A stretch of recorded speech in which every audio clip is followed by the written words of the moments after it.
उत्तर भारत के एक छोटे से गांव धनपुर में रघु नाम का एक युवक रहता था। वो दिन भर मिट्टी खोदने में लगा रहता, लेकिन ना तो किसी खेत में मजदूरी करता था और ना ही कोई व्यापार।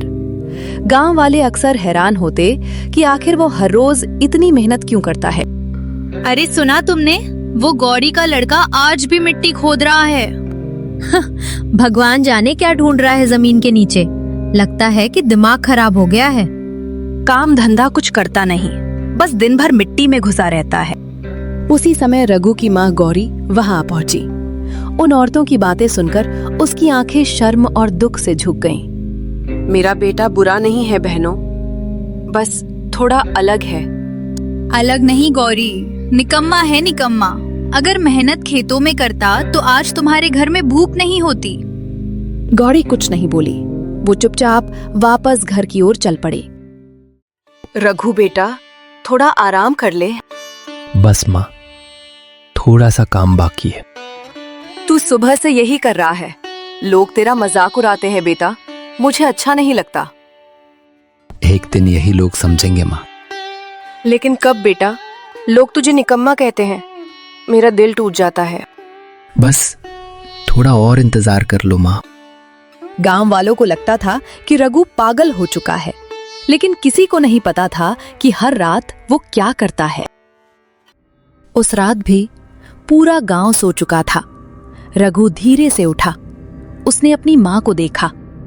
वो चुपके से बाहर निकला और पीछे वाले हिस्से में चला गया और गड्ढे के अंदर उतर गया।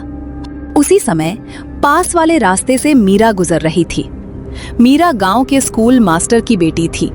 बाकी लोगों की तरह वो भी रघु को अजीब समझती थी, लेकिन उसके मन में हमेशा एक सवाल रहता था। अगर रघु सच में निकम्मा है तो वो दिन रात मेहनत क्यों करता है? ये नीचे क्या कर रहा है?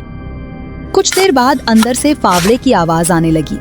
मीरा डर गई, लेकिन उसके मन में उत्सुकता भी बढ़ती जा रही थी। अगली सुबह गांव के चौपाल में सरपंच भानु प्रताप बैठा हुआ था। उसके आसपास गांव वाले जमा थे।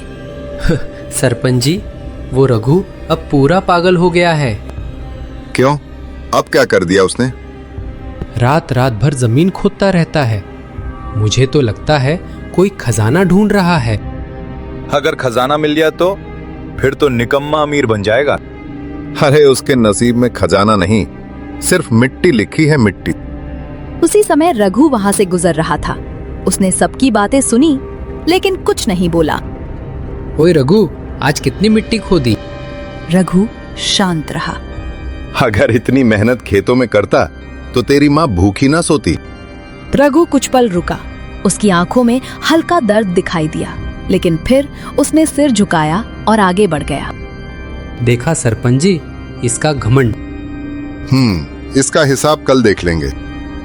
अगली सुबह सरपंच कुछ गांव वालों को साथ लेकर सच्चाई जानने के लिए रघु के घर पहुंचे। रघु, अब हमें बताओ, दिन रात मिट्टी खोदने का कारण क्या है?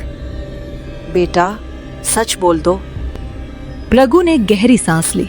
वो जानता था कि अब कोई बहाना काम नहीं करेगा।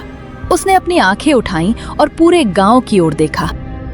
ठीक है, मैं बताता हूँ। मैं यहाँ खजाना नहीं ढूंढ रहा, मैं पानी लाने की तैयारी कर रहा हूँ। पानी?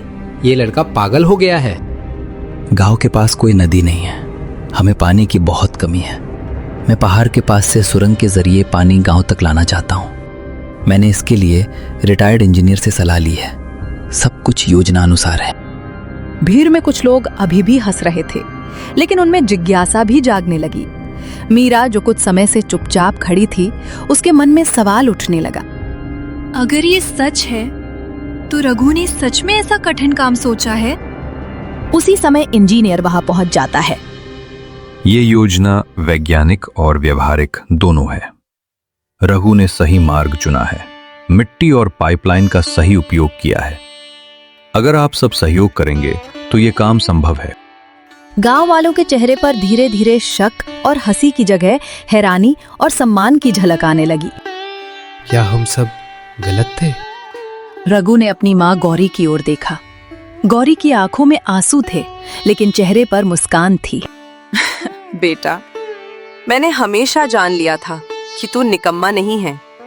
बस माँ, मेहनत और सच्चाई का फल हमेशा मिलता है। हाँ बेटा, हमें शर्मिंदा होना चाहिए।